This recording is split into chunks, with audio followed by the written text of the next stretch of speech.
네, 안녕하십니까. 자, 오늘부터 이제 진도별 모의고사 5회분 푸십니다. 그래서 여러분들이 시간 안에 이렇게 풀어야 되는데 2회까지는 전범이긴 하지만 진도별로 25문항을 이렇게 책 순서대로 출제를 할 거예요. 그리고 나머지 3회, 4회, 5회는 진짜 막 섞어 놓을 겁니다. 그래서 25분 안에 풀려고 노력을 하셔야 됩니다. 실제 이제 25분 안에 풀려고 노력을 하다 보면 자기가 좀 어려운 거 제끼고 쉬운 거 풀고 이런 것도 하나의 스킬 중에 하나잖아요. 우리가 객관식 풀 때 이제 그런 것들을 한번 경험을 해 보시는 겁니다. 그리고 이제 그거 하다 보면 내가 어디 부분이 좀 약하구나, 좀 보완을 하든지 아니면은 진짜 임박에서는 그 부분을 이렇게 제끼는 것도 하나의 결단에 속한다고 보여집니다. 그래서 하여간 시험에 임박해서는 항상 제가 이순신 장군의 12척으로 싸우는 마음가짐으로 이렇게 잘 정비를 하시면 돼요. 지금 뭐 항공모함 만들려고 막 하고 그러면 안 됩니다. 지금은 이제 12척으로 잘해서 최상의 결과를 내려고 그게 실력이에요. 그래서 그렇게 하려고 하는데 전범위를 푸는 취지는 25분 안에 풀려고 노력을 해보는 거다. 그리고 그 과정에서 내가 어디 부분이 어떻게 약한 건지 그런 걸 점검하기 위함이다. 이렇게 기억을 해 두시기 바랍니다. 자, 그러면 문제 1번부터 보겠습니다. 이제 공과 사를 잘 구분을 해야 되겠죠. 행정법원으로 갈 건지 우리가 민사법원으로 갈 건지 그것부터 벌써 실익이 있잖아요. 그래서 공법관계, 사법관계 구별에 있어서는 이제 복수 기준으로 나누게 되는데 우리 판례가 여러 가지 기준을 종합을 해서 이게 공법관계인지 사법관계인지를 구별을 합니다. 1번 이제 3번에 보시면은 지방자치단체를 당사자로 하는 계약에 관한 법률이라든가 또 이제 그 쌍둥이 법이 국가를 당사자로 하는 계약에 관한 법률 이런 게 있어요. 거기서 이제 체결되는 계약. 자, 그것들은 전부 다 우리 판례가 사법상의 계약으로 봅니다. 사법상의 계약. 그러니까 이제 사법관계로 본다는 얘기죠. 그래서 이제 3번에 그 법조문의 키워드가 계약에 포커스를 두시면 됩니다. 자꾸 국가나 지방자치단체 필이 꽂히면 안 되고 국가를 당사자로 하는 계약에 관한 법률에서 계약에 포커스가 있으셔야 돼요. 계약은 대등한 관계잖아요. 여기 이제 지방자치단체를 당사자로, 지방자치단체가 당사자다 여기에 필이 꽂히시면 이 공법관계로 갈 확률이 크잖아요. 근데 복수 기준으로 전체 이 법률에서 규율하는 바를 봤더니 전체적으로 대등하더라 이렇게 보고 있습니다. 정답은 3번이 틀렸습니다. 그 다음에 1번에 보면 대표적인 게죠. 국가가 소유하고 있는데 임야 같은 것들은 전혀 공적인 기능을 하지 않습니다. 그래서 이런 것들을 잡종재산이라 그랬는데 오늘날엔 일반재산이라 그래요. 그래서 국가가 소유하고 있는 임야 이런 것들을 빌려주고 팔고 매각하고 빌린 돈 청구하고 이런 것들은 다 사법관계인데 대부료를 미납을 했다. 그래서 이제 징수하는 과정이 보니까 강제징수예요. 자력집행입니다. 그래서 대부료를 강제징수, 대부료의 징수란 말이 나오면은 그거는 공법관계입니다. 근데 그게 아니라 대부료 청구 뭐 이런 것들은 다 사법관계예요. 그러니까 대부에 그냥 대부자만 나오면 다 사법관계다 이렇게 생각하시면 안 되고 대부 혹은 매각 혹은 대부료 청구 이런 것들은 사법관계고 대부료에 대해서 강제징수 이런 말이 나오면은 공법관계로 보셔야 됩니다. 그 다음에 2번이 독특한 건데요. 지방자치단체장이 국가가 요구한 건축협의를 거부를 해버렸어요. 그러면 이제 이 갑이 국민이 아니라 국가가 청구한 것을 지방자치단체장이 거부를 한 거죠. 그러니까 예를 들어서 국가가 여기 관악구에 무슨 이제 공용시설을 하나 지으려고 그게 이제 건축법상의 허가권자가 지방자치단체장이니까 그 관악구청장한테 예를 들어서 건축 허가해달라 이런 것들 이제 협의를 요청을 했는데 그걸 거절해버린 거죠. 이것도 처분으로 받습니다. 그러니까 당사자가 꼭 국민일 필요는 없어요. 그래서 2번 잘 체크를 해두시고 그 다음에 4번 국가가 당사자가 되는 공사 도급계약 공사 도급 계약에 이제 포커스를 맞추면 요거는 이제 계약으로 갈 수가 있는데, 입찰 참가 자격 제한 조치, 이건 이제 대표적인 거죠. 이거는 행정청이 행한 것은요 처분으로 받고, 그 다음에 예를 들어서 공기업 이런 데서 한 것은 이제 처분으로 안 받는데, 4번 같은 경우에는 국가가 당사자가 되는 것으로 봐서 요거는 처분에 해당한다. 이건 맞는 지문입니다. 그 다음에 국립의료원, 이건 부설 주차장. 이제 우리가 이제 국립의료원은 아까 임야 이런 것과 다르게 공적인 시설이죠. 공적인 시설인데 그 안에도 이제 공적 시설 우리가 행정재산 그러죠. 국유재산법은 행정재산인데 거기 안에 이제 공원 같은 것에도 매점이 필요하고, 정부종합청사에도 구내식당이 필요하듯이 여기에 주차장을 운영을 하는데 계약 형식으로 줬어요. 이것도 행정재산의 목적 외 사용 수익에 대한 허가라고 표현을 하고요. 성격은 특허로 봅니다. 그러니까 여기 계약이라고 돼 있어도 이것보다 특허예요. 특허. 그래서 1번의 임야는 일반재산, 5번의 국립의료원은 행정재산, 그 다음에 지방자치단체를 당사자로 하건 국가를 당사자로 하건 각각 계약에 관한 법률상에 그 통해서 매각하는 거, 그리고 이제 매각을 여러 이제 참여시켜 가지고서 입찰해서 하는 것도 있고, 금액 단위가 작은 것은요 그냥 경비가 많이 드는 입찰로 안 하고 이렇게 수의계약을 합니다. 그래서 이런 것들은 다 사법관계로 봤어요. 그래서 3번 잘 기억해 두시고, 1번하고 5번하고 묶으셔서 1번은 일반재산 매각 사법관계, 행정재산에 대해서 쓰게 해주는 거 특허 공법관계, 그 다음에 입찰 참가 자격 제한 조치는 최근 들어서는 전부 처분으로 출제가 되는 것 같아요. 엄밀하게 말하면 행정청이 한 것은 처분이고 공사공단이 한 것은 사법관계다 이랬는데, 최근 들어서는 전부 출제는 처분으로 나오는 거니까 그렇게 기억을 해두시고, 2번에 지금 지방자치단체장이 거부한 것에 포커스를 두고 있고 그 대상이 국가냐 아니냐가 중요한 게 아니라는 얘기죠. 그래서 그 부분에 대해서 건축협의를 거부한 것은 처분으로 봤습니다. 자, 그 다음에 2번 행정법관계. 행정법관계, 행정법이 공법이니까 공법관계죠.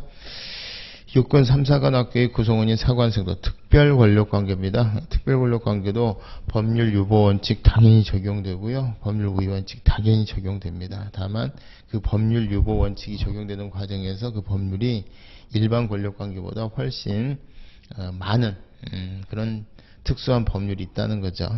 그런 거지 법률 유보원칙이 적용되지 않는다, 그렇지 않습니다. 이제 옛날에 그랬었죠. 옛날에 재량형이나 특별권력관계나 통칭이는 법치주 예외다 이랬었는데, 특별권력관계하고 재량행위는 다 법치주의 대상으로 편입이 됐고요.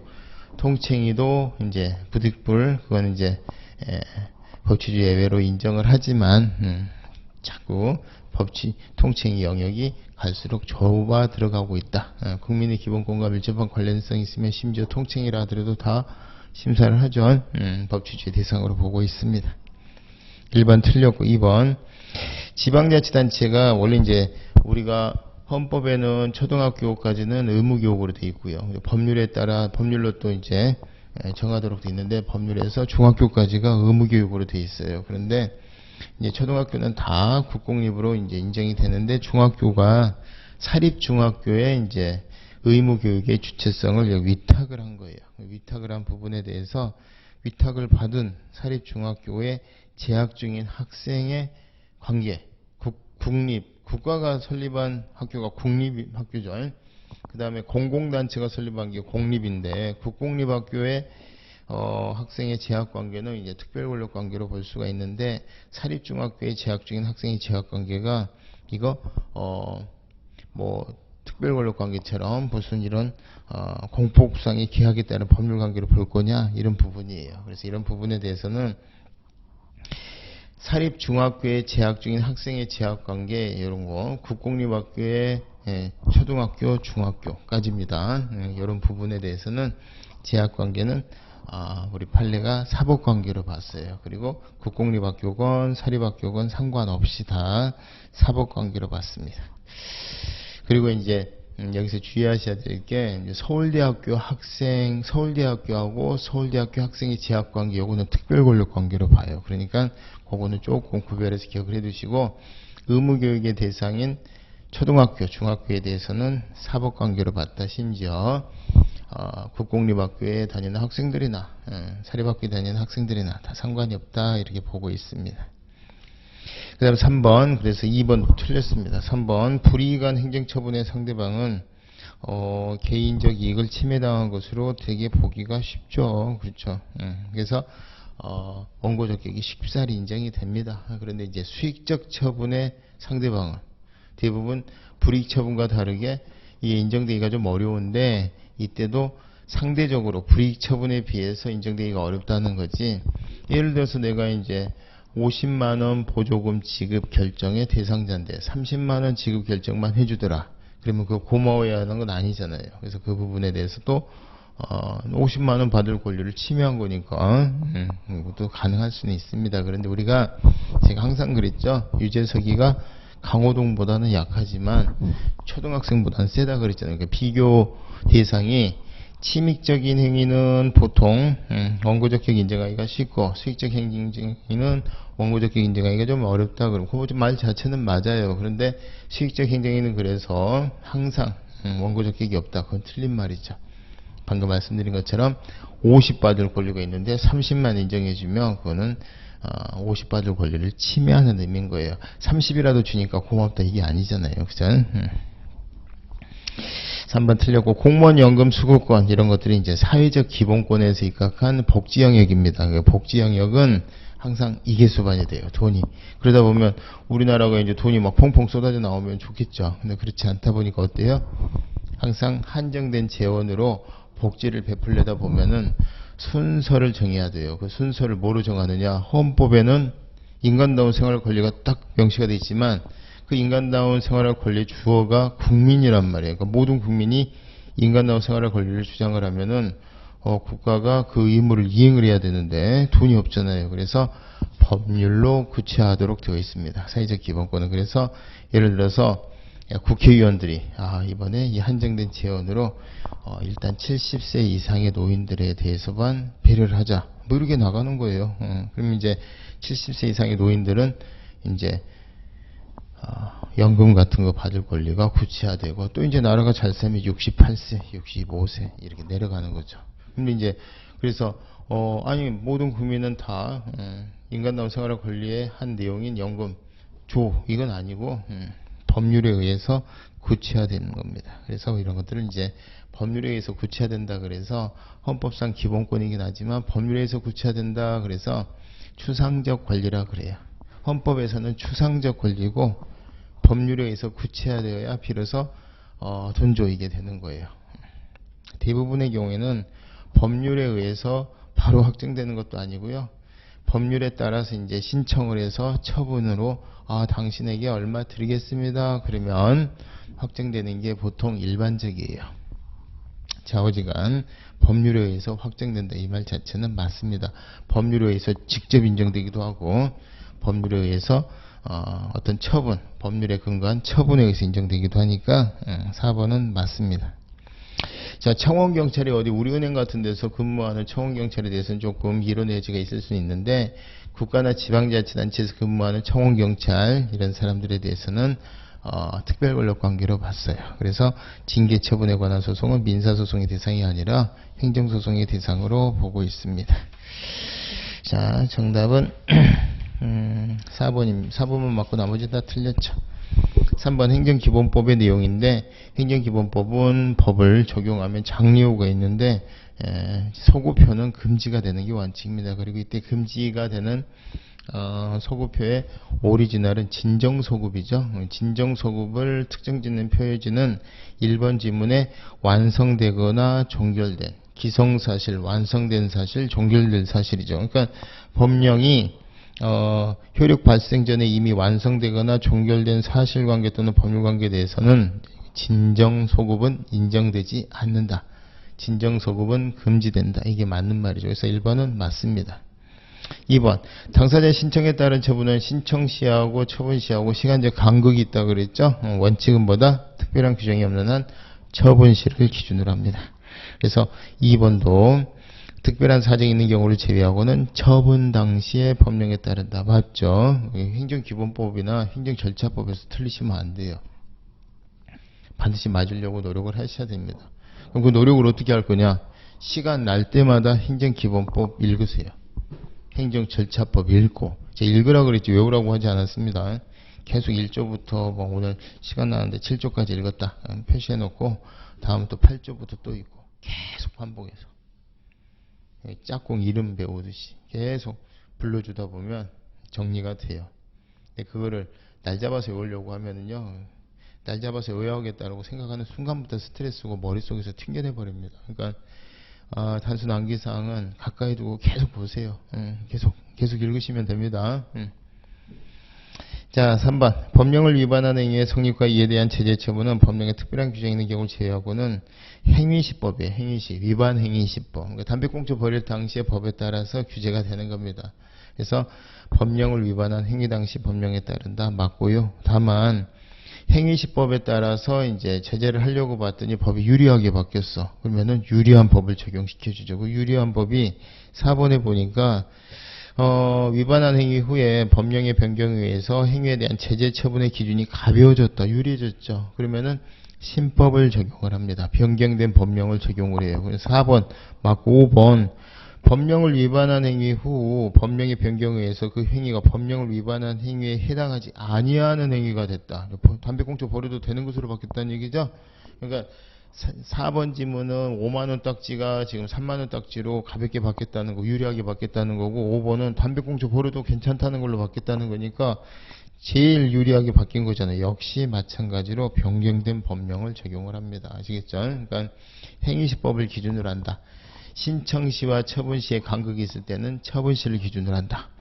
다만 위반한 행위 당시의 법에 따라서 규제를 하고 위반한 행위 시 이후에 법이 유리하게 변경되면 유리하게 바뀌었건 이제 아예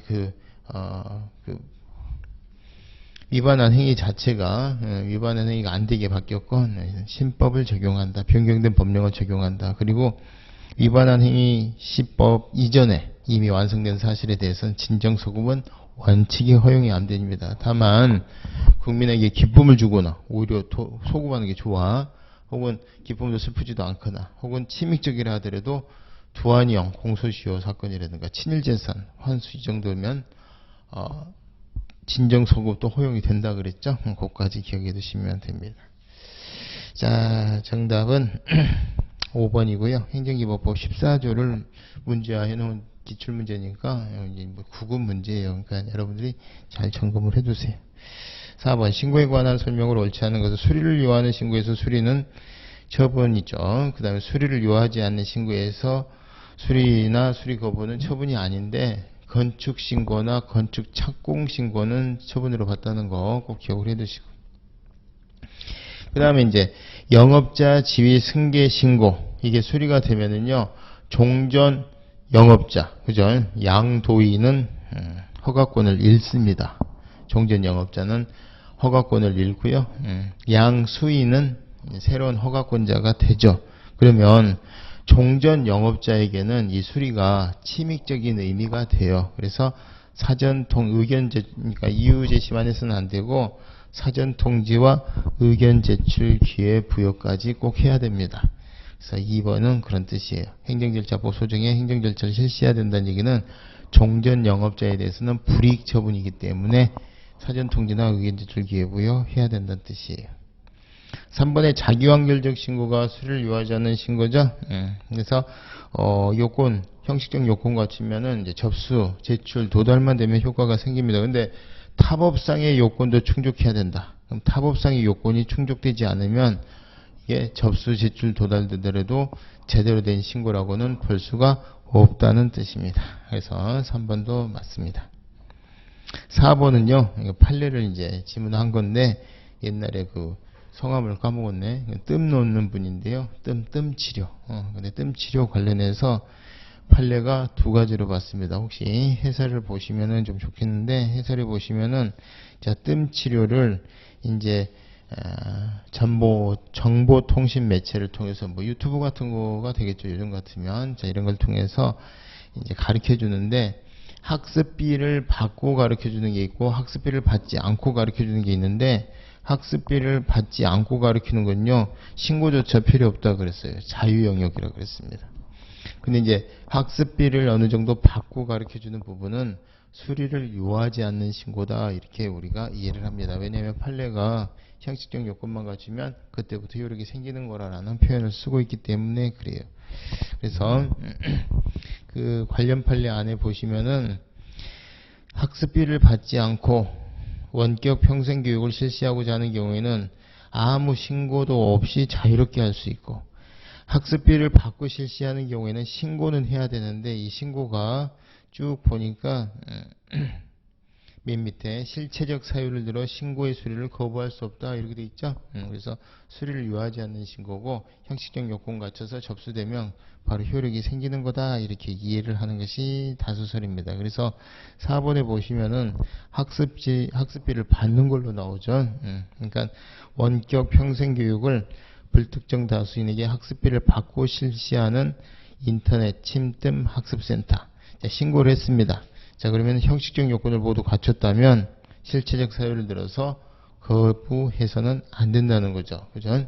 사실은 이제 접수가 되면 끝이에요. 그리고 이 거부는 의미가 없습니다. 자, 그래서 4번은 틀렸습니다. 형식적 요건을 갖췄더라도 실체적 사유를 들어서 거부할 수 있다 이렇게 돼 있으니까 틀렸죠. 5번 독특한 그 사례예요. 그러니까 독특한 판례니까 한번 2차에 눈도장 한번 찍는다 이렇게 한번 기억을 해주시고요. 5번 신고에 대해서 행정청이 보완을 요구했다. 이 보완을 요구하는 건요, 하명이 아닙니다. 그러니까 보완을 꼭 해야 되는 의무가 생기는 건 아니고요. 만약에 보완을 안 하면 일정 불이익이 생깁니다. 왜? 신고서를 접수를 안 해주죠. 그래서 반려돼서 돌아갑니다. 행정절차법 40조 3항의 내용이고요. 정답은 4번입니다. 자, 그 다음에 5번. 행정규칙에 관한 설명을 옳지 않은 것은 일반적으로 시행령, 그건 뭐예요? 대통령령이죠. 시행령이 헌법이나 법률, 상위 규범에 어긋났네요. 자, 그러면은 이제 각급 법원에서 얘를 죽이죠. 근데 개별효만 있습니다. 그런데 자, 어지간 대법원에 가서 최종적으로 확정이 돼서 대통령령이 헌법이나 법률에 위반돼 위헌 위법이라는 이유로 이제 적용이 거부가 될 수가 있어요. 그런데 대법원 판결이 선고되지 않은 상태다. 그럼 아직 확정이 안 된 상태인데 이 시행령이 있겠죠. 시행령이 있는 상태에는 시행령이 헌법이나 법률에 위반된다는 것 자체가 명백하다고는 볼 수가 없다는 거예요. 그러면 그 상태에서 만약에 시행령에 근거해서 처분이 나갔다. 그럼 어떻게 될까요? 설사 그 하자가 중대하더라도 명백하다고 할 수가 없으니까 하나같이 다 취소 사유가 된다 이 말이에요. 그러니까 시행령에 근거하건 법률에 근거하건 위헌 위법이 확정되기 전에 그 해당 시행령이나 해당 법률 조항이 위헌 위법 여부가 확정되기 전에 그 법률이나 시행령에 근거해서 나간 처분은 다 뭐다? 취소 사유입니다. 그리고 위헌 결정 이후에 나온 처분은 다 무효 사유이죠. 그럼 그 전에 그 처분에 근거해서 의무가 생길 수도 있고 의무를 불이행했다고 해서 계속 쳐들어갈 수가 있겠죠. 그 쳐들어가는 것도 위헌 결정이 있고 난 이후부터의 집행은 해서는 안 됩니다. 그걸 하면은 무효죠. 그래서 거기까지 기억을 해주시면 돼요. 자, 그리고 1번은 대법원 판결이 선고되지 않은 상태에서 위헌 위법 여부 객관적으로 명백하다고 할 수 없다. 따라서 시행령에 근거한 처분은 취소 사유에 불과하다. 설사 위법하더라도 위법 안 할 수도 있고요. 위법하더라도 취소 사유에 불과하다 이런 뜻입니다. 1번이 틀렸고요. 정답입니다. 행정규칙은 적당한 방법으로 통보되고 도달하고 효력을 가지며 왜? 특별권력관계에 있는 애들에 대해서 알려주는 거니까 일반 국민에게 꼭 알려줄 필요가 없어요. 왜? 행정규칙은 일반 국민에게 효력이 있는 게 아니걸랑요. 혹시라도 일반 국민에게 알려주면 그건 서비스입니다. 서비스. 그래서 법규명령과 달리 공포가 필요가 없습니다. 행정규칙의 내용이 상위법령이나 법의 일관원칙에 반하는 것이라면 행정규칙도요. 법률의 근거는 없어도 되지만 행정작용이니까 법률 우위 원칙은 준수해야 돼요. 근데 만약에 어겼다. 그러면 이건 이제 무효죠. 그리고 행정규칙은 규범이기 때문에 처분처럼 취소 사유가 없습니다. 경미한 하자만으로도 무효입니다. 어떤 처분의 근거나 법적 효과가 행정규칙에 규정되어 있다. 원래 이제 법률의 근거가 되어 있는 게 맞죠. 처분은. 근데 행정규칙에 규정이 되어 있다. 그 처분이 행정규칙의 내부적 구속력에 의해서 상대방에게 권리 설정 또는 의무 부담을 명하거나 기타 법적 효과를 발생케 하는 등으로 상대방의 권리 의무에 직접 영향을 미친 행위라면 이 경우는 항고소송의 대상이 되는 처분이 되는 거냐? 처분은 법률의 근거가 있는 게 원칙이에요. 처분이 되는 것은 항고소송의 대상이 되는 항고소송의 대상이 되는 처분이 되는 것은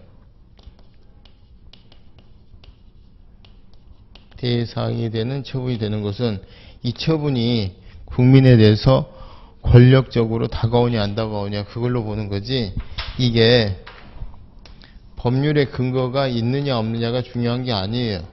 요거는 처분성은 소송 요건 중에 대상적 격이에요. 대상적 격. 아시겠죠?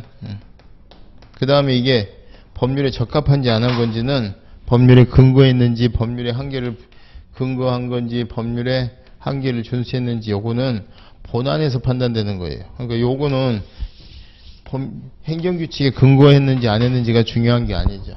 그러니까 설사 행정규칙에 규정되어 있다 하더라도 처분이면 처분인 거예요. 그리고 그 처분이 만약에 법률에 근거해야 되는데 행정규칙에만 근거해 있더라. 그럼 위법한 처분이죠. 만약에 이제 별도의 근거가 없어도 되는 처분이 몇 개 있잖아요. 직권 취소, 철회, 그 다음에 다단계 행정결정에서 확약, 사정결정, 부분허가, 가행정의 이런 것들은 이거는 근거 없어도 되는 처분이니까 이거는 괜찮아 이렇게 될 수가 있는 거죠. 그러니까 처분이 항고소송의 대상이 되는 처분이냐 아니냐, 그거는 처분이 무서운 거냐 안 무서운 거냐, 요즘 이게 포커스가 있는 거지, 행정규칙에 근거에 있으면 처분이 아니고 행정규칙의 근거가 법률에 근거에 있으면 처분이고, 이게 아니란 얘기예요. 그러니까 소송요건하고 본안을 잘 구분하시라 이런 뜻이. 4번 지문은 곧잘 잘 나오니까 잘 기억을 해 두십니다. 그 다음에 규범인데 그 자체가 그냥 처분처럼 인정되는 게 몇 개 있다 그랬잖아요. 두밀분교 폐지에 관한 조례. 요거 들고 가면은, 두밀분교가 들고 가면은 경기도 조례에 두밀분교는 폐지한다. 그 조항 들고 가면은 이거 처분이야. 껍데기만 조례지. 이렇게 본단 말이에요. 그 다음에 5번. 보건복지부가 고시를 했어요. 약제급여, 비급여 목록 및 급여 상한 금액표. 일반 처분으로 봤습니다. 일반 처분으로. 그래서 요 자체도 법률관계를 직접 규율하는 성격을 가지고 있어서 처분으로 봤다는 거. 그러니까 두밀분교 폐지에 관한 조례, 그 다음에 보건복지부 고시로서 약제급여, 비급여 목록 및 급여 상한 금액표. 요거 두 가지는 꼭 기억을 해 두십니다. 정답은 1번이고요. 나머지 지문도 엄선한 거니까 여러분들이 잘 기억을 해두세요. 자, 6번. 갑은 청소년에게 주류를 제공했다는 이유로 A구청장으로부터 6개월 이내 영업정지 처분을 할 수 있다라고 하는 식품위생법 75조. 자, 식품위생법으로 끝났으니까 법률이죠. 6개월 이내로 돼 있으니까 뭐예요? 그리고 할 수 있다라고 돼 있으니까 결정재량도 있고 안 할 수도 있고 하더라도 6개월 이내에 선택재량이 부여되어 있는 상태입니다. 자, 그런데 시행규칙에 보니까 총리령의 시행규칙에 보니까 별표에 딱딱딱딱 정해진 기준에 따라서 2개월 영업정지 2개월을 받았다. 자, 시행규칙은 잘 아시다시피 재량 준칙이죠. 시행규칙이니까 불형형식의 행정규칙, 총리령 형식 행정규칙, 대통령령이 아니니까, 시행령이 아니니까 얘는 행정규칙이에요. 행정규칙. 그러니까 반드시 2개월을 할 필요는 없고 그냥 참고 사유인 겁니다. 자, 여기에 대해서 가장 옳은 것은, 자, 이 영업정지 처분은요, 시행규칙에 2개월 하라고 돼 있어도 그거는 참고자료일 뿐 여전히 기속행위입니다. 별표는 시행규칙이니까 행정규칙의 성격이고요. A구청장은 2개월의 영업정지를 함에 있어서 얼마든지 6개월 이내 범주 내에서 가중 강경 가능합니다. 자, 그 다음에 4번 A구청장이 혹시라도 유사 사례에서 계속 2개월을 해왔었는데 3개월을 했다. 자, 그러면은 자기구속 위반에 따라서 위법이 될 수는 있어요. 그죠? 왜냐면 이제 공무원들은 재량이고 시행 규칙은 법규성은 없지만 내부적인 효력이 있으니까 징계한다고 하려고 계속 2개월을 그 기준에 따라 사다 보면 선례가 쌓일 거 아니에요. 그러니까 재량 영역에서 동일한 행정청이 유사 동종 사안에 대해서 선례가 있으면 거기에 그 선례 구속된다는 원칙이 자기구속의 범위니까 자기구속 법리 위반으로 접근할 수는 있지만 재량행위라는 걸 전제로 재량이 남용으로 접근할 수는 있지만 시행규칙에서 왜 2개월 하라 그랬는데 3개월 했어 이렇게 접근할 수는 없는 거예요. 그래서 5번도 시행규칙 기준에 위반됐다는 것만으로는 법규성이 없기 때문에 당연히 위법은 안 돼요. 그래서 4번만 맞고 나머지는 다 틀렸습니다. 7번 재량행위에 관한 설명으로 옳지 않은 것은 행정청이 제재 처분의 양을 정하면서 양정이죠.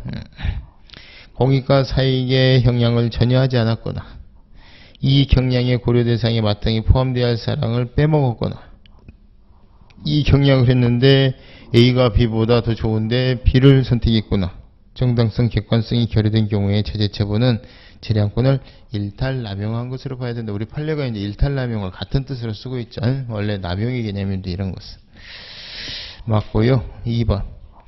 처분이 재량권을 일탈남용했다는 사정은 요거는 처분의 효력을 다투는 갑이 주장합니다. 갑이 주장하고 증명해야 됩니다. 증명은 100% 판사를 확신시키는 거고 판사한테 조금 흔들어 놓는 정도를 소명이라고 그런다 그랬어요. 그게 집행정지 같은 가처분에서는 소명만 해도 된다 그랬어요. 2번. 다투는 자, 즉 갑이 증명합니다. 주장 증명. 행정청이 재량권을 일탈남용 안 했다고 주장 입증하는 게 아니라 갑이 행정청이 일탈남용 했다는 것을 주장 입증하는 거예요. 3번 공유수면 관리 및 매립에 관한 법률, 간척에 관한 법률이죠. 공유수면의 전용 사용 허가, 공유수면 행정재산이죠. 전용 허가 이런 말 나오면 다 뭐예요? 특허라고 그랬죠. 행정재산의 목적의 사용 수익에 대한 허가. 그래서 공유수면 이용권이라는 독점적 권리를 설정해주는 처분. 자, 권리를 설정해준다. 줄이면 뭐예요? 설권행위죠. 설권행위. 특허입니다. 특허. 재량행위로서 특허에 속한다. 3번 맞고요.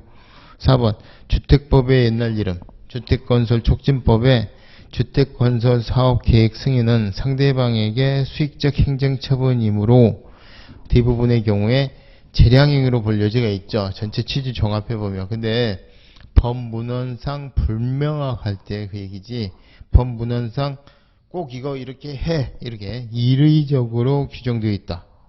아무리 수익적 처분이라 하더라도 이럴 때는 꼭 이런 수익을 수익적 처분을 해야 돼. 그럼 그거는 기속행위죠. 그죠? 그래서 처분의 요건에 관하여 이리적으로 규정되어 있다. 그 요건을 갖추면 이렇게 꼭 해야 된다라고 이리적으로 규정되어 있다면 그건 기속행위고 처분의 요건에 관하여 이리적으로 규정되어 있지 않다면 대부분의 수익적 처분은 재량행위로 봐도 무방하다 이런 판례예요. 그래서 판례 이리적으로 규정되어 있지 않다 하면 이런 말이 들어가야 되겠죠. 그래서 4번이 틀렸습니다. 4번 해설 보면은 이리적으로 규정되어 있지 아니한 이상 이렇게 돼 있죠. 이리적으로 규정되어 있으면 빼박이고 이리적으로 규정이 안 돼 있다면 수익적 처분은 되게 재량으로 보자 이런 뜻입니다. 5번 행정청이 법규를 위반한 자에게 법이 6개월의 영업정지 처분을 할 수 있다 라고 규정되어 있음에도 영업허가를 취소를 했다. 그럼 가이드라인 벗어난 거죠. 그러니까 성문법상의 한계, 법규상의 한계, 외적 한계를 벗어난 거니까 일탈이고 일탈의 동의어가 6월이죠.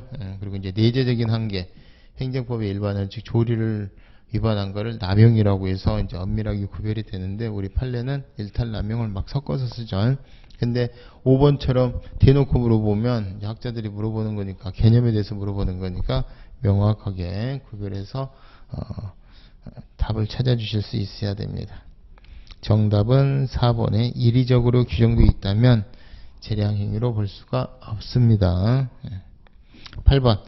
행정의 효력에 관한 설명으로 옳지 않은 것은 행정처분이 아무리 위법하다. 위법 동그라미 치고요. 위법이 두 종류가 있네요. 무효사유하고 취소사유 있는데 당연 무효인 사유가 있는 경우를 제외하면 취소사유겠죠. 취소사유는 공정력이 있기 때문에 처분청, 직권 취소를 할 수 있는 처분청, 쟁송 취소를 할 수 있는 행정심판위원회와 행정소송, 행정법원 요 세 군데 빼고서는 나머지는 취소를 못하고 유효성을 전제로 일체를 해야 되는데 이걸 뭐라 그런다? 공정력이라고 그랬고 이 공정력이 국민이 아닌 제3의 기관이다. 그러면 오늘날 구속요건적 효력이다. 이렇게 부르고 있어요. 그러니까 1번은 맞죠. 위법에서 당연무효인 경우 빼면 취소사유. 취소사유는 공정력. 공정력은 함부로 부정하지 못하는 효과. 공정력입니다. 그리고 이 공정력은요. 유효성이 추정되는 것이지 적법성이 추정되는 것은 아니에요. 그래서 위법은 하더라도 유효한 걸로 일단 봐주는 거기 때문에 유효성이 추정되는 거지 적법성이 추정되는 것은 아니어서 만약에 적법성이 추정되면요. 그 처분이 위법하다고 취소하러 간 경우에 무죄로 추정되면 검사가 다 입증해야 되잖아요. 마찬가지로 적법성이 추정되면 입증 책임을 다 원고가 지게 됩니다. 그렇지는 않다는 거예요. 그래서 적법성 추정이 아니라 유효성 추정이기 때문에 입증 책임, 증명 책임하고는 아무 상관이 없다라는 게 통설 판례예요. 입증 책임 무관설 그러죠. 그래서 이번에 보니까 공정력의 근거를 적법성 추정으로 보아 행정행위 적법성은 피고인 행정청이 아니라 원고가 싹 다 입증해야 된다. 극소수설이 한때 있었는데 이렇게 주장하는 통설 판례는 적법성의 추정이 아니라 유효성 추정이어서 입증 책임하고는 아무 상관이 없고 따라서 각각 분배가 되는데 특히 재량행위 같은 경우에 일탈남용의 부분은 원고 측이 입증한다. 이게 아까 주장 입증해야 된다. 그게 통설 판례예요. 나머지 법률에 근거가 있다든가 주체 형식 절차 내용 다 갖췄다는 부분은 행정청이 입증해야 되고 자, 그거 다 입증이 끝났는데 근데 너무하잖아요. 선례와 다르잖아요. 이거는 갑이 입증한다 이런 뜻이에요. 그래서 입증책이 어느 정도 분배가 되어 있습니다. 다만 우리 판례에 의하면은 무효확인 소송에서는 원고가 싹 다 입증해야 된다 그러죠. 무효확인 소송은 공정력이 없습니다. 무효확인 소송에서 뭐 공정력이 적법성 추정해서 이런 말 하면 안 돼요. 특히나 여러분들 2차 논술 쓸 때 그런 말 쓰면은 골로 갑니다. 무효인 행정행위는 공정력이 없다는 거. 하지만 무효확인 소송에서는 입증 책임을 판례가 원고에게 싹 다 부담시키고 있습니다. 원고 부책설 그래요. 원고가 책임을 싹 다 부담한다는 뜻입니다. 3번 정답은 2번 나왔고요. 민사소송에서 당연무효 여부가 선결문제로 됐다. 어느 행정처분의 당연무효 여부가 선결문제가 됐다. 보니까 선결문제로 봤는데 당연무효더라 이런 뜻을 이렇게 표현합니다. 그러면 당연무효인 경우에는 취소 사유가 아니어서 중대명백한 하자 때문에 공정력이 없어요. 그러면은 누구나 심리 판단할 수가 있습니다. 주장할 수도 있고 그래서 이를 판단하여 당연 무효임을 전제로 판결할 수 있고 왜 무효니까 공정력이 없으니까 반드시 행정소송 절차에 의해서 취소나 무효 확인을 받아야 하는 것은 아니다. 그렇습니다. 그러니까 무효라면 이거를 3번의 표현이 어느 행정처분의 당연 무효 여부가 선결문제로 됐다면 이게 선결문제로 들여다봤더니 당연 무효더라 이 표현을 이렇게 쓰고 있어요. 주의하셔야 됩니다. 민사법원 판사도 당연 무효라는 전제하에 부당이득 돌려줘라 이런 판결을 할 수도 있고 그렇습니다. 4번 어떤 법률에 의하여 행정청으로부터 시정명령을 받은 자가 이를 위반을 했다. 그러면 이제 실효성 확보 수단으로 행정벌이 나올 수가 있겠죠. 근데 행정벌이 나오려면 시정명령 자체가 적법한 시정명령에 의해서 생긴 의무를 위반해야 돼요. 그죠? 그래서 그 형사법원에서 시정명령 불응죄로 처벌하려고 봤더니 시정명령이 적법인가 위법인가가 선결문제가 되죠. 근데 봤더니 취소사유야. 취소사유라 하더라도 이거는 유효성 여부가 문제되는 게 아니라 면허 같은 경우에 무면허 운전죄 이런 걸로 처벌할 때는 유효성 여부가 문제가 되는데 이거는 위법하기만 하면 되잖아요.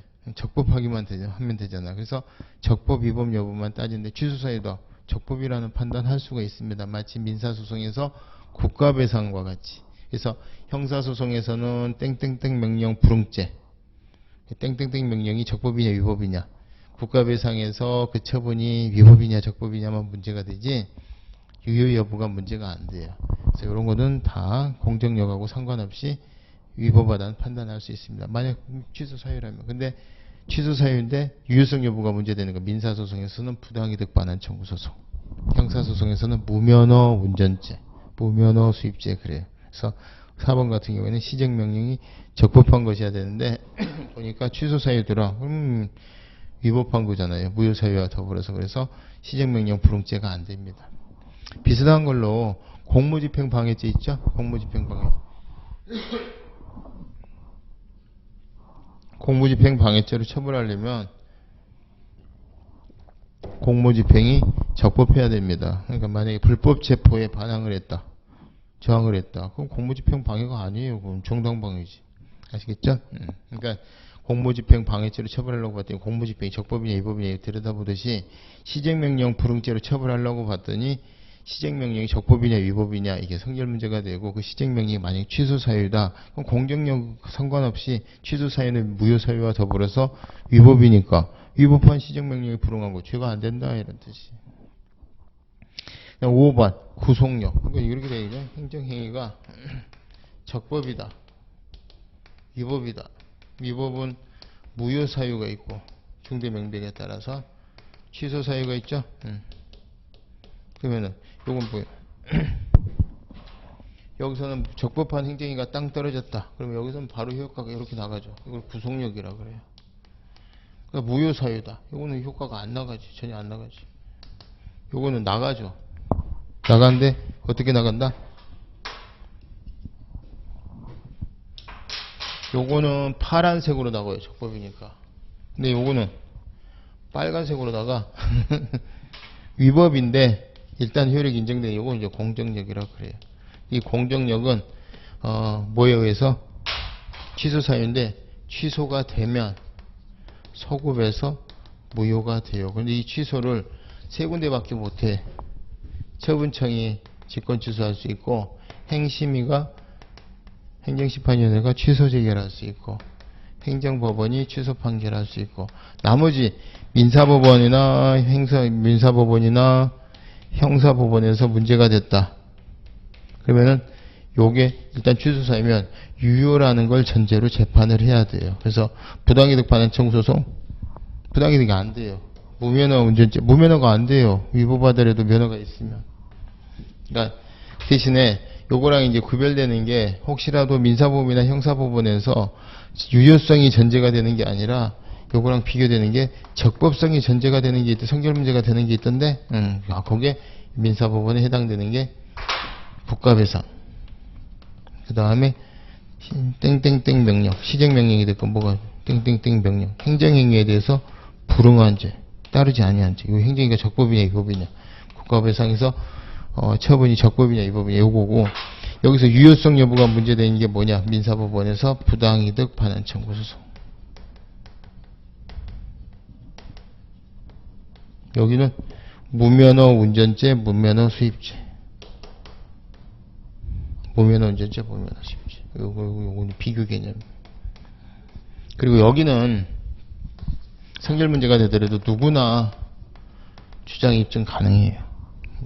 있어서 이런 거 되더라도 할 수 있죠. 자, 그래서 5번의 구속력은 뭐다? 행정위가 적법 요건을 구별. 요건 말하는 거예요. 제대로 된 권리의무 관계가 나오죠. 준법률행위 행위적 행정행위의 경우 법령이 정하는 바에 따라, 법률행위적 행정행위의 경우에는 행정청 행위자의 의도에 따라 일정한 법적 효과, 법적 효과가 권리의무예요. 권리의무. 실제 법상의 효력이다. 구속력에 대한 정확한 표현입니다. 자, 그래서 정답은 2번이고요. 9번 행정행위 하자에 관한 설명으로 옳지 않은 것은, 국세에 대해서 증액경쟁 처분이 있었다. 그러니까 100만 원이었다가 200으로 바뀌었다. 그러면은 200으로 흡수가 돼서 제소기간 같은 거는 200부터 증액경쟁 처분부터 새롭게 계산한다 그랬죠. 감액경쟁은 100이었다 50으로 바뀌었다. 100에서부터 이미 제소기간이 계산이 돼요. 그래서 감액경쟁은 깎인 원처분이다 이렇게 봐요. 근데 경정처분은 새로운 경정으로 보죠. 그 표현이 경정처분에 흡수된다. 제소기간은 경정처분을 기준으로 안날로부터 90일, 있을날로부터 1년이 다시 계산된다. 감액경정은 원처분 기준으로 90일, 1년이 계산된다. 기억을 해두시고. 행정처분의 권한을 내부 위임받아도 내부 위임은 법률의 근거에서 위임이 있는 게 아니에요. 그냥 우리끼리인데 네가 좀 해줄래 이거잖아요. 그러니까 근데 그러면은 이 내부 위임받은 기관이 위임을 한 기관 이름으로 경기도지사가 수원시장한테 내부 위임을 하면 수원시장이 다 일처리한 다음에 실제 처분을 할 때는 경기도지사인 것처럼 처분을 해야 되는데 이거 미쳐가지고 지 이름을 해버렸죠. 그러면은 수원시장은 경기도지사로서의 권한이 없어요. 그걸 할 권한이. 그러면 권한 없이 한 거니까 무효죠. 이 무효인 처분을 받은 갑은 소송을 할 거예요. 이때 소송을 할 때 무효 확인 소송을 제기하는데 피고를 누구로 할 거냐? 지금 수원시장이 했잖아요. 권한도 없는 애가 지 이름으로. 그러니까 피고는 수원시장이 되는 거예요. 마찬가지로 이 내부위임과 비슷한 게 대리도 마찬가지예요. 위임과 다르게 대리도 권한이 넘어오지가 않아요. 그래서 실은 경기도지사를 대리해서 제가 대신할 뿐입니다 하고 경기도지사 대리 수원시장 이렇게 표현하고 해야 되는데 얘가 또 미쳐가지고 수원시장하고 해버렸네. 그러면 아까 내부위임하고 똑같은 상황이 생겨요. 이때 갑은 수원시장을 피고로 무효 확인 소송을 제기하게 됩니다. 그래서 여러분들이 2번 같은 경우에 내부위임 받은 기관이 자신의 이름으로 한 처분은 무효고요. 이때 소송의 피고는 누가 된다? 네, 내부 수임청이죠. 내부 수임청. 자, 그 다음에 무효 선언을 취소소송 형식으로 주장을 한다. 형식은 취소소송 형식인데 이제 자꾸 무효라는 것을 요구를 하고 실제 법원에서 취소 판결해 주면서 실은 무효이기도 해 하고 무효까지 선언해 줍니다. 자, 그러면 이게 무효임이 확인되는 것은 재판이 끝날 때고 소송을 제기하는 입구에서는 취소소송 형식으로 제기를 하니까 일단 입구에서 취소소송 형식으로 제기한 이상 무효확인 소송에서는 필요가 없더라도 제소기간 준수해야 되고 혹시라도 필요적 전치사항이면 필요적 전치해야 된다죠. 그래서 취소소송의 요건을 갖춰야 된다. 맞습니다. 못 갖추면 각하됩니다. 과세처분 이후 조세부가 처분의 근거가 되었던 법률의 규정에 대해서 위헌결정이 떨어졌다. 위헌결정 전에 과세처분이 있었죠? 취소사유. 위헌결정 이후에 과세처분, 위헌결정된 법률의 근거한 처분, 무효사유 그렇습니다. 그래서 명백하지가 않다고 그랬죠. 그래서 조세 채권의 집행. 그러니까 이제 취소사유니까 위헌결정 전에 과세처분에 의해서 의무가 생겨요. 의무를 불이행을 했다. 쳐들어오는데 위헌결정이 있고 난 이후로는 집행을 할 수가 없어요. 만약 하면 다 뭐다? 무효예요. 그래서 조세채권의 집행을 위한 체납처분, 위헌결정 이후는 할 수도 없고 만약 하면 다 무효인데 유효라고 해놨죠. 그러니까 틀렸죠. 틀렸습니다. 그 다음에 5번 무효인 행정행위는 외과는 그나마 있는 거예요. 근데 이보다 더 심한 건 부존재 불성립이죠. 외관조차 갖추지 못한 것.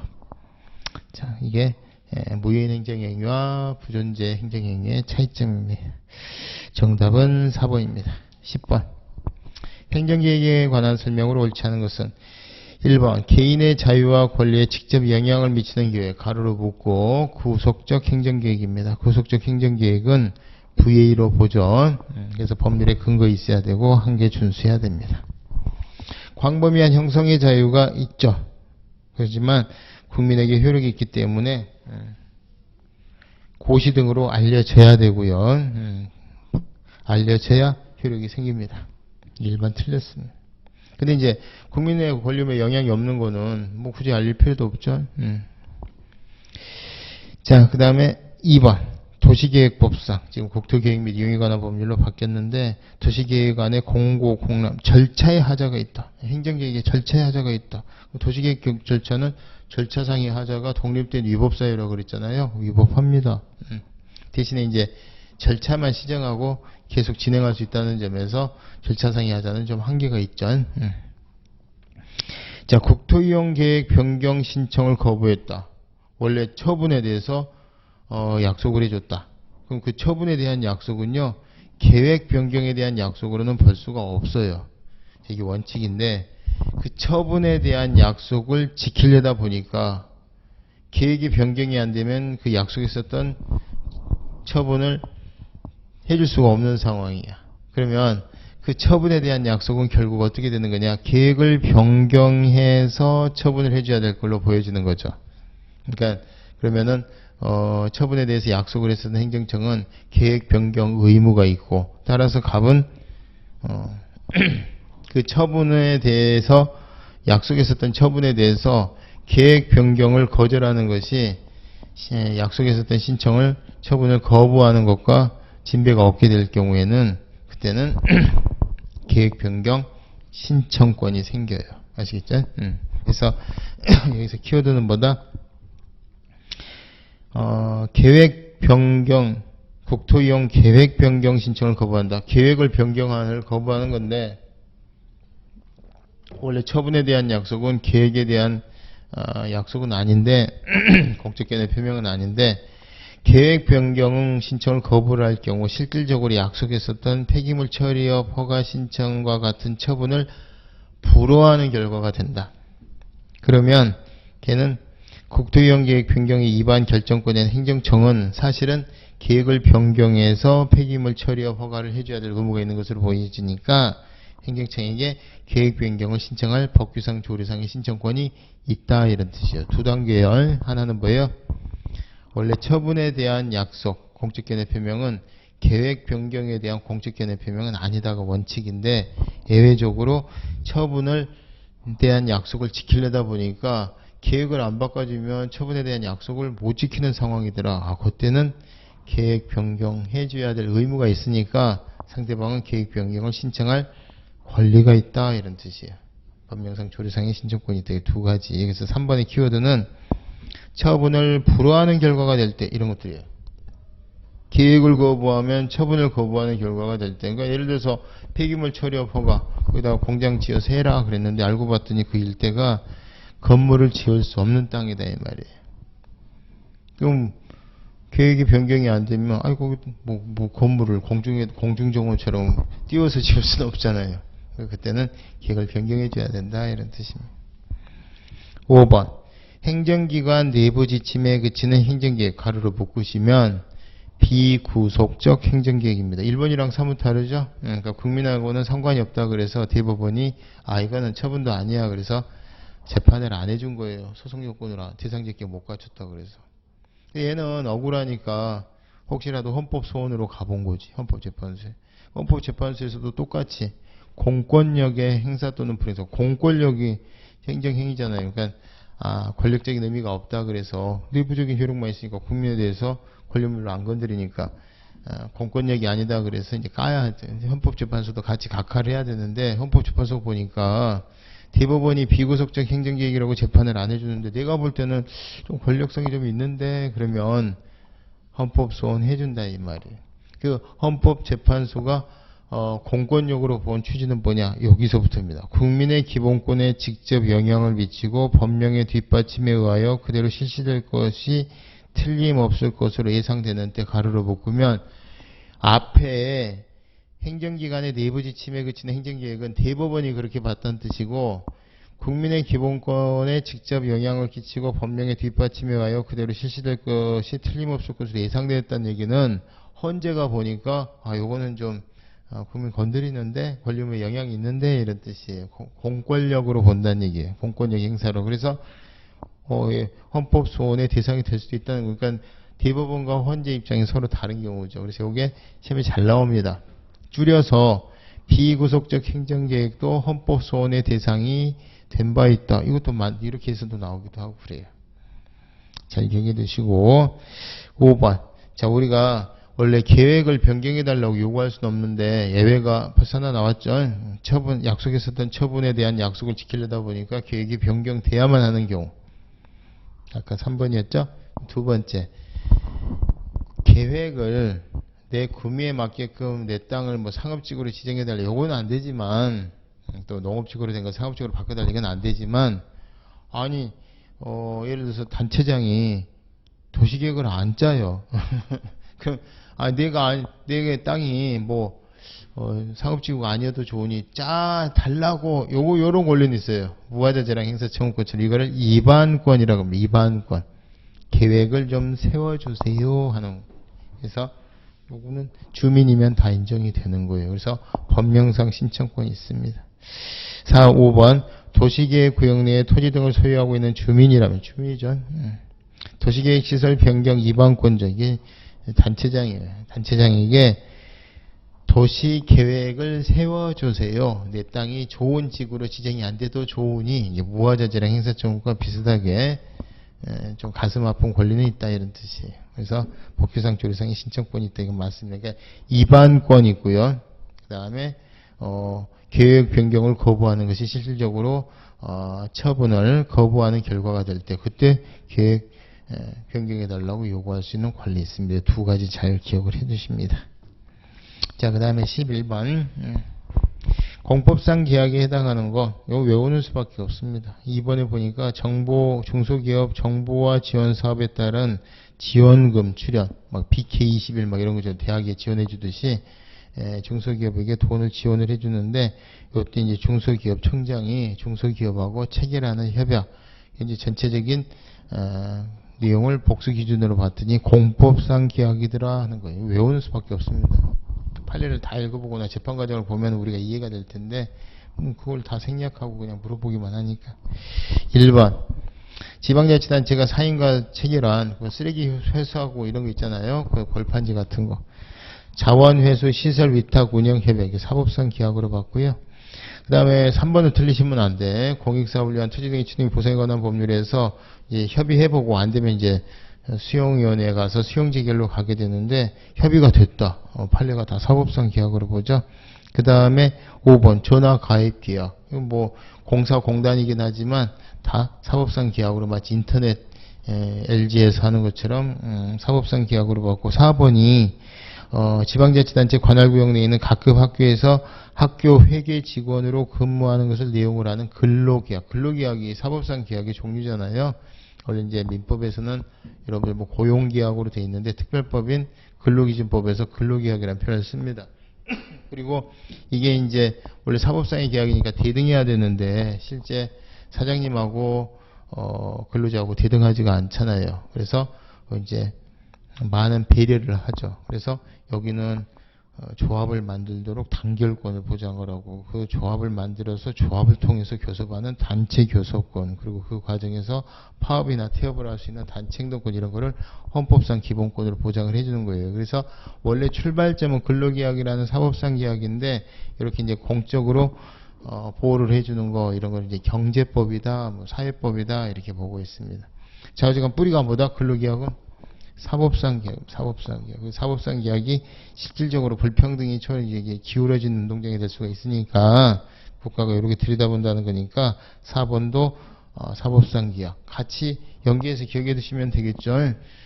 사립중학교 재학생들도 사법상 계약, 거기에 교직원들도 회계직원도 사법상 계약. 그 다음에 이제 2번 중소기업 정보화 지원 사업에 따른 지원금 출연 이거는 이제 어떤 순수하게 어떻게 해서든지 막 딜을 하려고 하는 게 아니라 지원이라고 하는 측면이 좀 강하잖아요. 이거는 공법상 계약. 자, 1번 같은 경우도 좀 지원을 해줬으면 좋겠죠. 박근혜 정부 때 많이 대폭 깎였어요. 폐지가. 지금 폐지 옛날에 많이 주우셨던 분들은 그래도 기본 생활을 한다 그랬었는데 지금 좀 힘들다고 그래요. 폐지 줍는 분들이 길 가다가 보면은 좀 진짜 사회에서 그분들이 이렇게 정리하고 깨끗하게 하는 장점이 굉장히 많단 말이에요. 그리고 그분들이 얼마 안 되는 거지만 열심히 일하고 연세 많으신 분들이 그래서 오히려 또 건강도 하단 말이에요. 그분들이 다 병원에 가서 누워 있으면 그게 다 국가 부담입니다. 그래서 개인적인 생각은 폐지를 뭐 나중에 이제 많이 주면 또 어떻게 또 부작용이 있을지 모르겠지만 마음 같아서는 그러고 싶지만 어느 정도 폐지를 주어다가 이렇게 쓰레기 수거장에 하면 뭔가 좀 신명나게끔 그 정도는 좀 해주면 좋지 않겠냐 하는 게 개인적인 생각입니다. 중소기업 지원도 좋지만요. 일단은 1번은 사기업이고 사법상계약, 2번은 공법상계약입니다. 그 다음 12번 개인정보보호법 잘 안 나오는데요. 이때까지 두 문제가 나오고 그랬죠. 한번 점검만 해보는 의미에서 좀 신경 쓰이시면 제끼셔도 돼. 틀리셨다 하더라도 스트레스 받지 마시고. 많은 양의 트위터 정보처럼 개인정보와 이에 해당하지 않은 정보가 혼재가 돼 있다. 그렇죠? 뭐 카카오톡 이런 거. 전체적으로 개인정보 보호에 관한 개인정보보호법에 개인정보에 관한 규정이 적용될 수 있는 거냐? 개인정보도 있고 아닌 것도 있는데 적용된다 이 말이. 가급적이면 적용되는 게 좋겠죠. 보호에 관한 거니까. 정답이고요. 2번 개인정보 처리자. 뭐 홈쇼핑 이런 데잖아요. 개인정보가 유출됐으면 알게 되었을 때는 지체 없이 방송통신위원회 위원장이 아니라 개인정보보호위원회에 보고하도록 되어 있어요. 위원장도 아니고 개인정보보호위원회. 그리고 이제 하나 더 든다면 대통령령으로 정하는 전문기관입니다. 그래서 2번 방통위원장이 아니라는 거. 3번 개인정보보호법상 개인정보 살아있는 개인에 관한 정보죠. 살아있는 개인 딱 묶으시고 그래서 법인도 안 되고요. 법인이 뭐 살아있는 거 아니잖아요. 그 다음에 돌아가신 분은 안 됩니다. 아시겠죠? 사자 안 됩니다. 근데 여기 이제 사자에 관한 정보 이렇게 돼 있으니까 틀렸죠.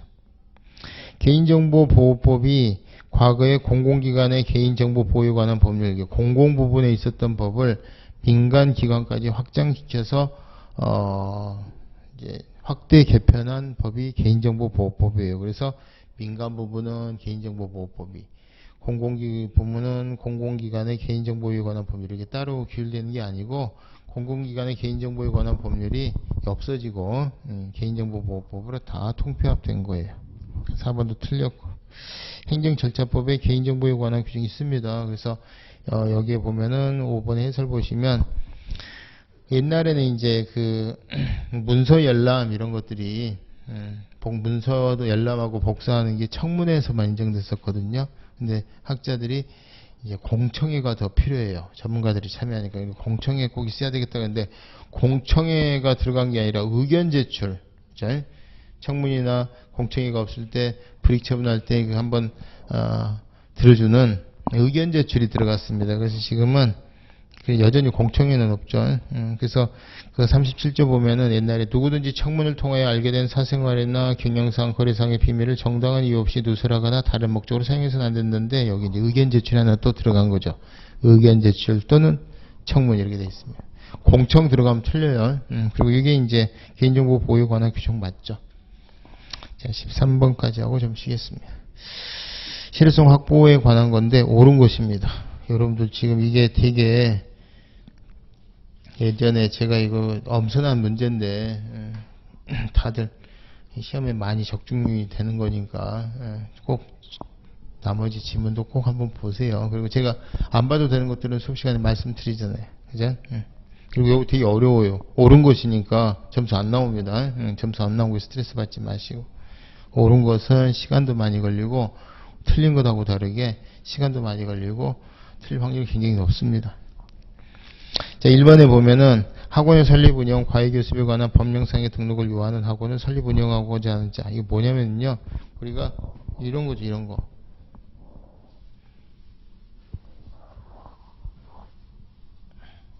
보세요. 구청에서 건물 철거 명령을 날렸습니다. 행정행위죠. 그러면은 갑은 철거 의무가 생기죠. 근데 얘가 철거 의무를 불이행을 했습니다.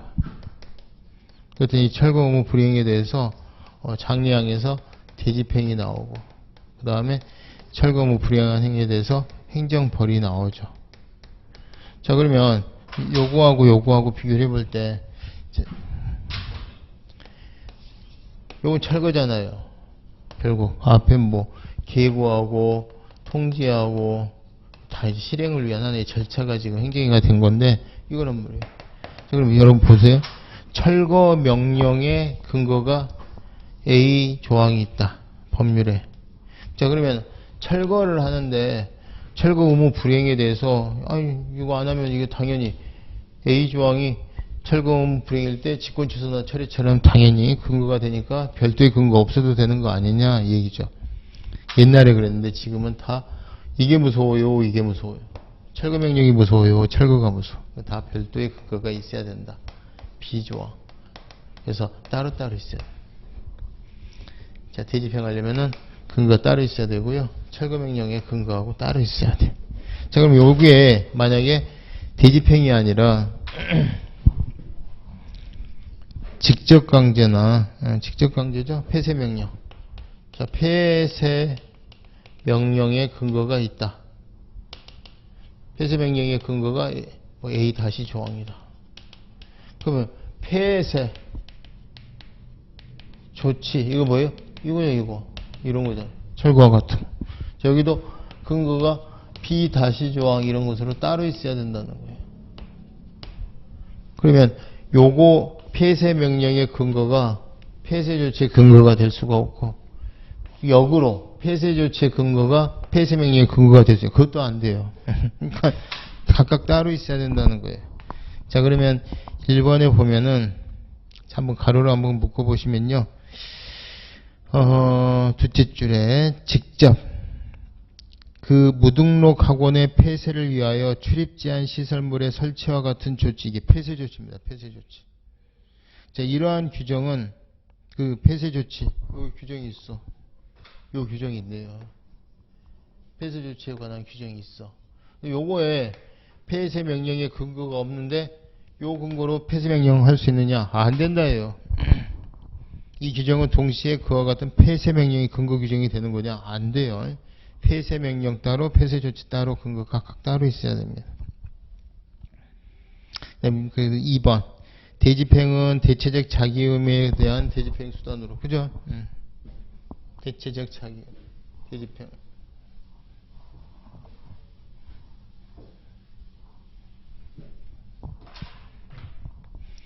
대체적 자기 의무.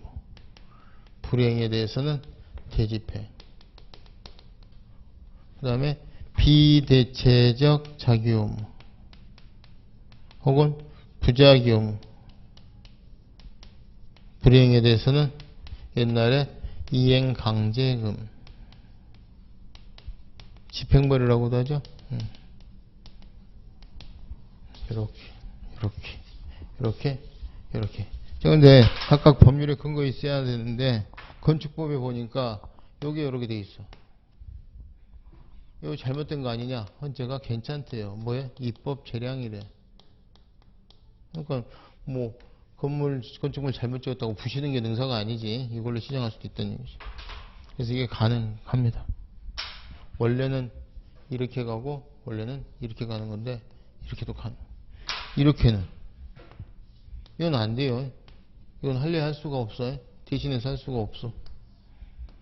누가 나 대신 진료를 한다거나 누가 나 대신 조용히 해주거나 그게 안 돼요. 요거는 안 됩니다. 요게 되는 거예요. 요게 된다고 한 거예요.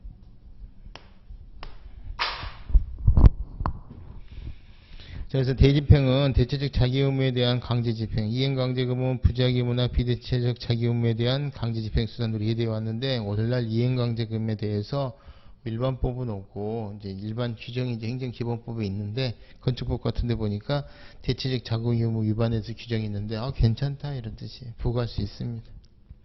틀렸고 3번.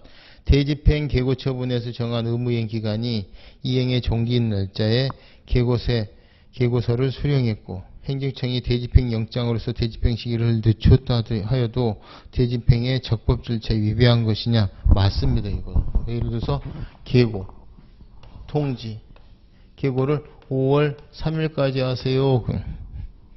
5월 1일까지 철거해라. 그래서 안 하니까 5월 3일까지 존말할 때 철거해라. 근데 이 계고서가 5월 3일까지 철거해라 하는 그 계고서가 5월 3일 날 도달했어요. 그럼 이 계고는 잘못된 거지. 여기서 충분히 5월 5일까지 또 쳐들어가는 시간 줬는데 이거하고 상관없이 시간 안 돼요. 5월 3일까지 다시 한번 철거하라고 하는 계고를 5월 3일 날 줬다. 그럼 안 되는 거예요. 그래서 계고 처분에서 정한 의무 이행 기간에 이행 종기 날짜에 계고서를 수령했다. 이거 위법입니다. 아무리 그 후속 조치로서 배려를 하더라도 안 돼요. 주의하셔야 될 게 요거랑 다른 판례가 있어. 비슷한 판례가 해설해 보시면은 뭐가 있어요? 요거랑 요게 같이 들어가요. 요게 지금 5월 3일까지 하라는 게 5월 3일날 도달된 이거 위법인데 이게 아니라 요거랑 같이 한 장의 문서에다 이렇게 한 게 있어. 건물 철거 명령하면서 의무 불이행을 전제로 계고서까지 같이 요거는 충분하게 시간적 여유가 확보되면 괜찮다고 한 게 있습니다. 그래서 여러분 그 해설의 3번에 보면은 계고서라는 명칭이 한 장의 문서로 자진 철거를 명함과 동시에 소정의 기간에 자진 철거를 안 할 때는 대집행할 뜻을 미리 계고했다 하더라도 각각의 요건이 충족된 것으로 보여진다. 이렇게는 괜찮은데 요 두 개에서 여기서 시간적 여유 주더라도 요건 아니다. 이런 거 비교 좀 기억을 해두시고. 3번은 정답. 한국자산공사가 그래 다시 공매하자. 맘먹었어. 재공매 결정은 내부적 의사결정. 마음먹은 거예요. 마음먹은 것만 가지고 우선 상대방의 효과가 안 생기죠. 근데 뭐 환급금 지급 결정, 재공매 결정 뭐 이런 것들인데 이거는 행정위가 아니에요. 아직 권리금에 영향이 안 나왔어. 근데 마음 먹자마자 효과가 나오는 거 자다가 벌떡 일어나도 기억하실 게 뭐가 있다 그랬지? 세무조사 결정. 세무조사 결정은 그 자체로서 의미가 있고, 자, 이 결정이란 말이 들어간 건 그럼 다 내부적인 세무조사 결정 빼고 다 내부적인 거냐? 아니에요. 뭐 보조금 지급 결정, 연금 지급 결정, 돈 준다는 결정은 외부적으로 당신의 연금은 얼마입니다라고 정해주는 거니까 그거는 빼고 그냥 맘먹었어 이런 결정들이 있다면 환급금 지급 결정이라든가 뭐 여기서 보이신 것처럼 재공매 결정 이런 것들은 처분이 아닙니다. 근데 공매 통지는 우리가 이제 여기가 이렇게 되죠. 독촉, 관계증수는 압류. 매각이 공매예요. 매각. 매각을 공매라고 합니다. 다 행정이죠. 그 다음 청산. 청산은 정산, 충당 뭐 이렇게 표현을 합니다. 자, 그런데 요 매각에 요 사이에 요 다 행정이란 말이에요. 하자 승계되는. 근데 여기 사이에 뭐가 하나 낀다? 공매 통지가 하나 꼈다 이 말이에요. 공매 통지가 끼고 그 다음에 공매를 해. 요게 이제 처음에 서비스였다가 그죠? 내부적인 의사결정이었다가 지금은 요 공매 절차적 요건이 돼서 차이점은 어떻게 돼요? 옛날에는 공매 통지를 안 해도 상관이 없었어. 근데 지금은 안 하면 절차적 요건이 돼요. 얘가 위법이 돼요. 여기까지. 하지만 이 자체로는 아직 여기까지 요 3단계까지로는 안 왔어요. 처분은 아니에요. 처분이라고 되어 있으니까 틀렸지. 공매 통지도 아직 처분 아니고 공매 절차적 요건에 불과하고 재공매 결정 내부적인 의사결정에 불과해서 아직 행정처분 아니고. 5번 행정상 강제집행이 법률에 규정되어 있다. 자, 강제집행 행정상 강제집행 가로로 묶으시고요. 자력집행 권리자가 법원의 힘을 안 빌리고 직접 쳐들어오는 거예요. 민사상의 강제집행 가로로 묶으시고 원고가 피고를 상대로 이겼을 때 판결에 의해서 법원이 실현시켜주는 겁니다. 타력집행. 자, 그러면 자력집행이 인정되면 그럼에도 불구하고 나는 법원의 힘으로 그냥 해결하겠다. 안 됩니다. 호환성이 없어. 자력집행이 인정되면 법원의 민사상의 강제집행 안 되고요. 그거를 나는 이 자력집행의 어떤 그런 인센티브를 버리고 그냥 원고 대한민국에서 가겠다. 안 됩니다. 다 틀렸고요. 정답은 3번만 맞고 3번과 비교되는 판례는 철거명령하고 계고처분 한 장의 문서로 하는 것은 괜찮은데 요게 종기까지 5월 3일까지인데 5월 3일날 도달한 계고는 대집행 인정 통지에 의해서 충분히 기간을 확보하더라도 안 된다는 거 여기까지 기억을 해두시고 좀 쉬셨다가 14번부터 또 보도록 하겠습니다.